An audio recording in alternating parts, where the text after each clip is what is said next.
Hai semuanya, kembali lagi di channel Portal Edukasi.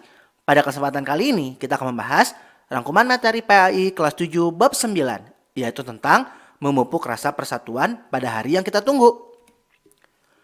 Pada bab ini, kita akan mempelajari tentang sholat Jumat. Sholat Jumat adalah sholat 2 rakaat dengan berjamaah yang dilaksanakan sesudah khutbah Jumat pada waktu zuhur di hari Jumat. Hukum sholat Jumat adalah wajib bagi laki-laki yang sudah memenuhi syarat. Hal ini sesuai dengan Quran Surat Al-Jumu'ah ayat 9 seperti di bawah ini. Sholat Jumat pada prinsipnya itu sama dengan sholat wajib yang dilaksanakan secara berjamaah. Sholat Jumat adalah sholat wajib atau fardu ain yang dilaksanakan oleh setiap muslim laki-laki dalam setiap minggunya di hari Jumat. Mari kita pelajari apa saja syarat wajib sholat Jumat. Sholat Jumat dilaksanakan dengan syarat-syarat berikut ini. Yang pertama Islam, tentu saja apabila agama lain tidak diwajibkan. Berikutnya adalah balik. Jadi untuk anak-anak yang belum balik itu tidak diwajibkan. Kemudian berakal sehat. Selanjutnya laki-laki. Berikutnya sehat. Dan yang terakhir menetap. Apa saja syarat sah sholat Jumat itu? Sholat Jumat akan dianggap sah apabila dilaksanakan di tempat yang telah dijadikan tempat bermukim oleh penduduknya, dilaksanakan secara berjamaah, dilaksanakan pada waktu zuhur, dan sholat Jumat dilaksanakan dengan didahului 2 khutbah. Jadi apabila syarat-syarat ini tidak dipenuhi, maka sholat Jumatnya tidak dianggap sah. Selanjutnya tentang rukun khutbah Jumat. Khutbah Jumat merupakan nasihat dan tuntunan ibadah yang disampaikan oleh khotib kepada jemaah sholat Jumat. Nah, rukun khutbah Jumat yaitu mengucapkan puji-pujian kepada Allah Subhanahu wa taala, membaca sholawat atas Rasulullah SAW, mengucapkan kedua kalimat syahadat, berwasiat, membaca ayat Al-Quran pada salah satu dari 2 khutbah, dan yang terakhir, berdoa untuk semua umat Islam pada khutbah yang kedua. Selanjutnya, tentang syarat khutbah Jumat. Syaratnya yaitu, khutbah Jumat dilaksanakan tepat siang hari saat matahari tinggi dan mulai bergerak condong ke barat. Khutbah Jumat dilaksanakan dengan cara berdiri apabila mampu. Khotib hendaklah duduk di antara 2 khutbah. Khutbah disampaikan dengan suara keras dan jelas. Khutbah disampaikan dengan cara berturut-turut di antara keduanya. Khotib suci dari najis dan hadas. Serta khotib wajib menutup aurat. Berikutnya, sunnah khutbah Jumat. Sunnah-sunnahnya yaitu, khutbah dilaksanakan di atas mimbar.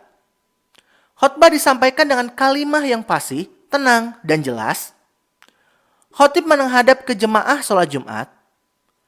Khotib membaca salawat di antara 2 khutbah. Khotib menertibkan 3 rukun. Jemaah sholat Jumat hendaknya diam saat khotib berkhutbah. Khotib hendaknya memberikan salam. Serta khotib hendaknya duduk di kursi mimbar sesudah memberi salam dan mendengarkan azan. Selanjutnya, kita pelajari sunnah-sunnah di hari Jumat. Sunnah-sunnah di hari Jumat sebelum melaksanakan sholat Jumat yaitu mandi terlebih dahulu sebelum ke masjid, memakai pakaian yang bagus, memakai wangi-wangian, memotong kuku, menyegerakan pergi ke masjid, melaksanakan sholat sunnah sholat tahiyatul masjid, membaca Al-Quran atau zikir sebelum khutbah Jumat, serta memperbanyak doa dan sholawat atas Nabi Muhammad SAW.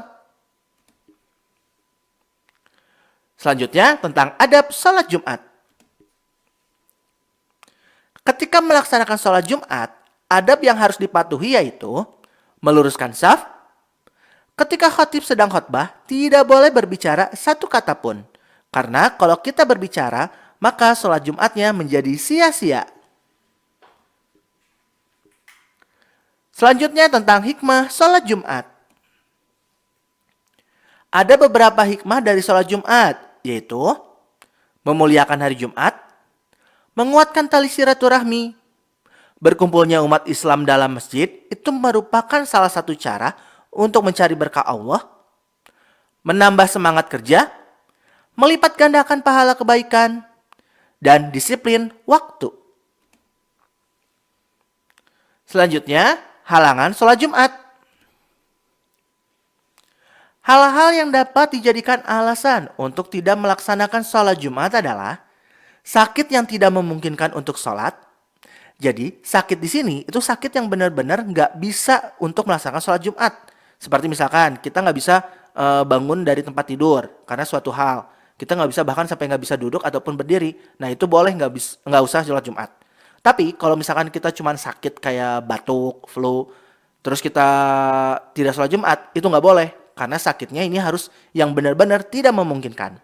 Kemudian hujan lebat, angin kencang, dan bencana alam yang menyulitkan untuk melaksanakan sholat Jumat. Jadi tidak ada alasan ya kalau cuma hujan gerimis terus tiba-tiba menjadi alasan untuk tidak sholat Jumat. Itu nggak boleh. Kemudian musafir. Musafir di sini artinya orang yang berpergian jauh dengan tujuan baik, yaitu tujuan untuk mencari ridha Allah Subhanahu wa taala. Kemudian perjalanan menuju tempat sholat Jumat tidak aman. Nah, tidak aman di sini maksudnya dalam keadaan kalau dahulu seperti keadaan dalam perang, terus keadaan dalam sedang bertempur, itu perjalanannya tidak memungkinkan dan tidak aman. Sama juga seperti kalau misalkan ini berlaku untuk saat ini di sekitar daerah konflik. Apabila terjadi konflik di antara dua wilayah, itu kita boleh tidak melaksanakan sholat Jumat. Tapi hanya benar-benar kalau tidak aman saja. Bukan sebagai alasan cuma misalkan di sana ada lubang di jalan, terus menganggap itu tidak aman. Nah itu nggak boleh kayak gitu ya.